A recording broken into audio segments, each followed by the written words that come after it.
আল্লাহ বলেন মানুষকে ভেবেছে সে শুধু বলবে আমি ইমানদার আর তাকে আমি জান্নাতে ঢুকাই দিব। না, কখনো না, কোশ্চিন কালেও না। আমাদের জীবনে যত হতাশা, আমাদের জীবন নিয়ে যত অভিযোগ, আমাদের মনে যত কষ্ট, আমাদের হৃদয়ের ভেতরে যত অস্থিরতা, তার মূলে হচ্ছে এই সমস্যা যে আমরা ভুলেই গেছি আমরা পরীক্ষা দিতে আসছি।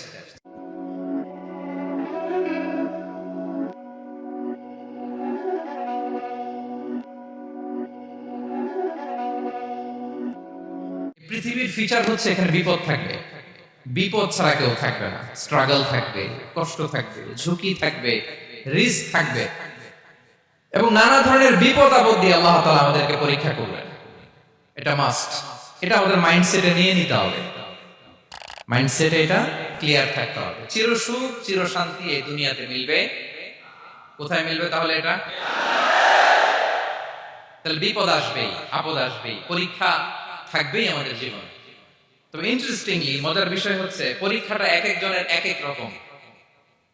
পুরো পৃথিবীটা একটা পরীক্ষা ক্ষেত্র, কিন্তু কারো প্রশ্নপত্রের সাথে কারো প্রশ্নপত্রের কোনো মিল নাই। সুবহানাল্লাহ। আমার পরীক্ষা একরকম, আপনার পরীক্ষা আরেক রকম, ওই ভাইয়ের পরীক্ষা আরেক রকম, ওনারটা আরেক রকম। সবাই পরীক্ষার্থী, সবাই পরীক্ষার্থী, কিন্তু কারো প্রশ্নপত্রের সাথে কারো প্রশ্নপত্রের কোনো মিল নাই। কারোর জন্য পরীক্ষা হচ্ছে সে খুব অসুস্থ, প্রচন্ড অসুস্থতা, তার জন্য পরীক্ষা। ক্যান্সারের রোগী, দুরারোগ্য ব্যাধি, ডক্টর বলছে 4th স্টেজে চলে আসছে, কয়েক মাস বাঁচতে পারে, এটা তার জন্য পরীক্ষা। আবার কারো দেখবেন যে খুব একটা অসুস্থতা নেই, অসুস্থতার ঝামেলা নাই, কিন্তু তার দারিদ্রতা আছে, তার আর্থিক অনটন, এটা তার জন্য পরীক্ষা। আবার কারো দেখবেন অসুস্থতাও নাই, দারিদ্রতাও নাই, তার দাম্পত্য জীবনে সমস্যা আছে না নাই? অনেকে দেখবেন এগুলো কোনোটাই সমস্যা না, তার ছেলে কথা শোনে না, মাদকাসক্ত। আহা, মাদকাসক্ত, রিহ্যাবে পাঠায়, আবার আসে, আবার গাঁজা খাওয়া শুরু করে, আছে না নাই বলেন? দেখেন তার পরীক্ষাটা আবার আলাদা। অনেকের দেখবেন মেয়ে বাবার কথা শোনে না। আবার অনেকের দেখবেন যে ব্যবসায় সমস্যা, লসের পর লস, লাভ উঠাতে পারে না। তাহলে পরীক্ষা ছাড়া, বিপদ আপদ ছাড়া দুনিয়াতে কেউ নাই, কেউ নাই প্রিয় ভাইরা। এটা আমাদের মাথায় রাখতে হবে। পরীক্ষা আপনাকে দিতেই হবে, পরীক্ষা দিয়ে দিয়ে নিজেকে প্রমাণ করতে হবে। আর এক একজনের পরীক্ষাটা এক এক রকম, কারো পরীক্ষার সাথে কারো পরীক্ষার কোনো মিল থাকবে না। তো মাঝে মাঝে আমরা এটা ভুলে যাই। আল্লাহ তাআলা কালামে পাকে রিমাইন্ডার দিয়ে আমাদেরকে স্মরণ করিয়ে দিতে চান যে পৃথিবীতে আসলে তোমরা এসেছো পরীক্ষা দিতে। আমাদের জীবনে যত হতাশা, আমাদের জীবন নিয়ে যত অভিযোগ, আমাদের মনে যত কষ্ট, আমাদের হৃদয়ের ভেতরে যত অস্থিরতা, তার মূলে হচ্ছে এই সমস্যা যে আমরা ভুলেই গেছি আমরা পরীক্ষা দিতে আসছি।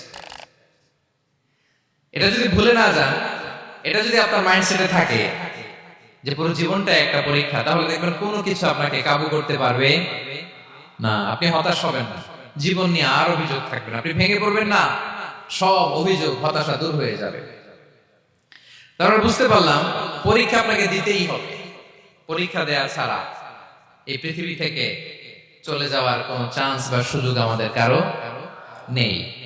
সূরাতুল আনকাবুতে আল্লাহ তাআলা এই কথাটা আরো চমৎকার ভাবে বলেছেন। আল্লাহ তাআলা ইরশাদ করছেন, আহাসিবান নাসু আইয়ুতরাকু আইয়াকুলু আমান্না ওয়া হুম লা ইফতানুন ওয়ালাকাদ ফাতান্না আল্লাযীনা মিন ক্বাবলিহিম ফালা ইয়া'লামান্না আল্লাহু আল্লাযীনা সাদাকু ওয়ালা ইয়া'লামান্নাল কাযিবিন। আল্লাহ বলেন মানুষকে ভেবেছে সে শুধু বলবে আমি ইমানদার আর তাকে আমি জান্নাতে ঢুকাই দিব। না, কখনো না, কোশ্চিন কালেও না। বরং পূর্ববর্তীকালে যারা পৃথিবীতে এসেছিল তাদেরকে আমি পরীক্ষায় নিয়েছি, পরীক্ষা করেছি, এবং তাকেও ইমানের প্রশ্নে সে সত্যবাদী না মিথ্যাবাদী পরীক্ষা দিয়ে দিয়ে নিজেকে প্রমাণ করতে হবে। ঠিক কিনা বলেন? পরীক্ষা দিয়ে আপনাকে প্রমাণ করতে হবে। এবং এই পরীক্ষার ব্যাপারটা, এটা যে শুধু আমরা সাধারণ মানুষ আমাদের জীবনে দুঃখ বিপদ পরীক্ষা এমনটা না। এই পৃথিবীর সবচেয়ে শ্রেষ্ঠ মানুষ যারা ছিলেন তাদেরকে আল্লাহ পরীক্ষা নিয়েছেন।